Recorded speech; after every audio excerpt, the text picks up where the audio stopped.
Hi, my name is Rob Duvall and welcome to Halton Tech Today. On today's episode, we're going to be talking to iView Systems, and iView Systems designs specialized software that does facial recognition as well as other recognition database software. So let's go inside, take a look at what they have, and see how this new technology is keeping track of where you're going and what you're doing.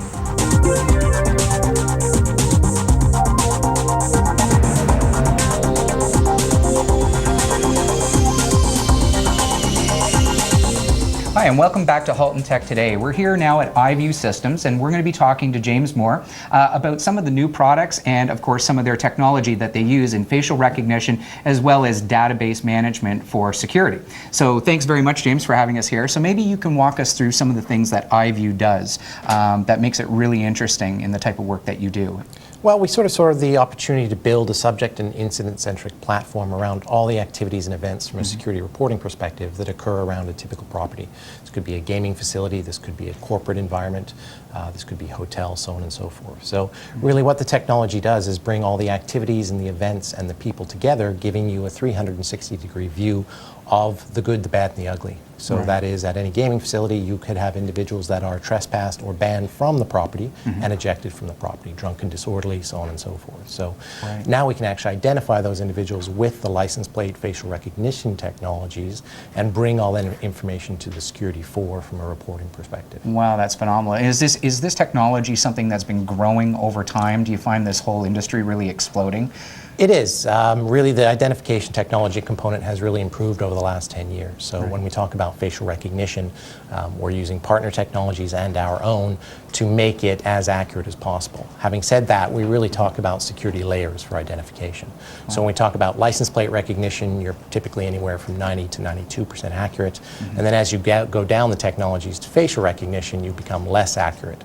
So when you put a layered approach in, you get a better opportunity to find these individuals and deal with them positively or negatively in a security perspective. Wow, that's fantastic. So maybe you could show us some of the back-end database information that happens, and then we'll maybe look at how that information is put into your system. Absolutely. So, yeah, let's take a look at that. So what are we looking at here at this So point? Nick's really going to show us today the iTrak platform, which is bringing all the details together behind the incident reporting. So in this particular scenario, Nick's going to do a ban of individuals.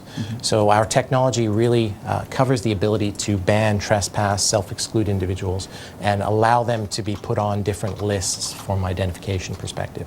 So right now what he's doing, he's writing up an incident on an individual ban for an individual patron, and this could be in a casino or corporate environment as we discussed. Right. That ban then basically follows the individual patron with all their details, their photos, any video we may have from a surveillance perspective, any player information from a gaming system, for example. And as I said, bring that detail together with the who, what, when, and where, and then allow us to really track that ban information. Right. Well, I imagine it would be difficult to put that, I guess, pressure on people that work at the casino because they see so many people. I don't even imagine how they could pinpoint one particular person, so you probably need a system like this to help kind of narrow that down. Right. A lot of them traditionally have gone from paper systems or mug books, if you will, which are next to useless. So, yeah, you bet. Taking it to an electronic database version really speeds up the opportunity to identify these individuals and interact with them appropriately. Right. So as I say, Nick's looking for a repeat potential offender and actually doing the ban transaction from an incident perspective in the iTrak platform. And those bans then can be related to different time frames and different information that's collected, permanent, temporary, nightly bans, so on and so forth. Right. Once he's added that individual to the ban, all the data with that ban will be with that individual forever, if you will. Okay.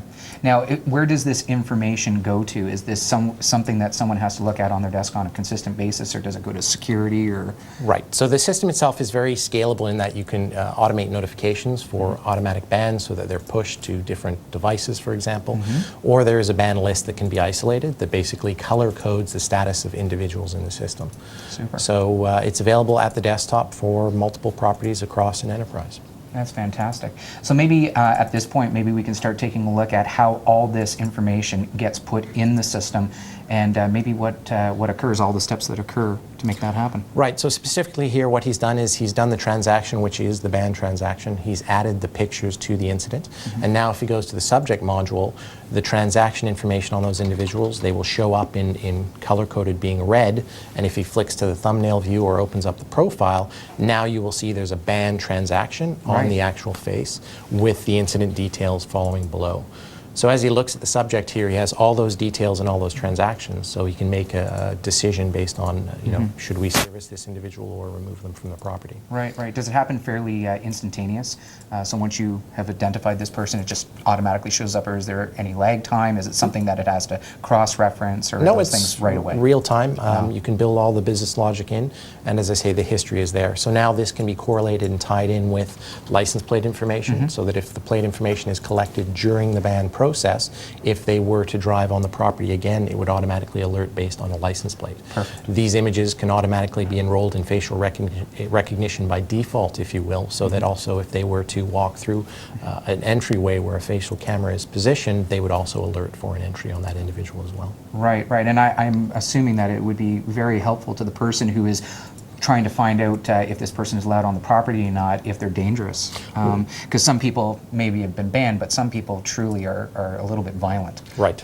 So that's where I could see this really playing its part. And what it does is it correlates all the information from a criminal and other perspective in their activities and specifics. So do they have aliases? Do they have known individuals that they do hang out with or frequent with? This could be team-based, so there could be card counting teams in the gaming environment. In retail, it could be shoplifters, for example. Right. So specifically, with the more information you put on a subject profile, the better they are to deal with them. Having said that, they could also be high-value players. Yeah. So you're identifying an individual who's walking in, who is a high-value player in a casino environment. Now we can send the host or hostess over, comp them appropriately, service them from a valet perspective, and so on and so forth. I'm assuming it's getting more technical because more and more people have Blackberries, iPhones, you know, Windows phones, whatever they happen to be using. So they seem to coordinate in groups a lot more lately. Right.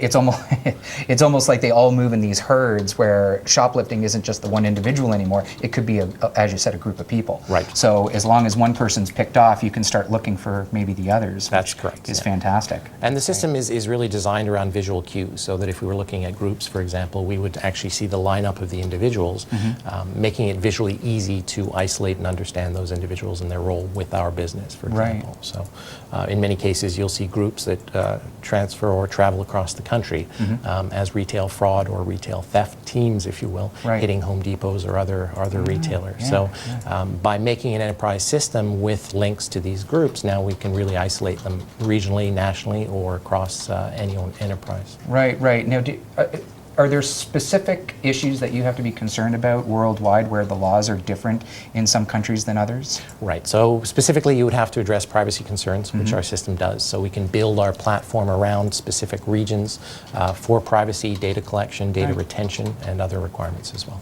Fantastic, fantastic. Well, maybe we can walk through and see how someone gets put on your wonderful database. Maybe we'll start with that. So thanks, that's super. Let's go and take a look.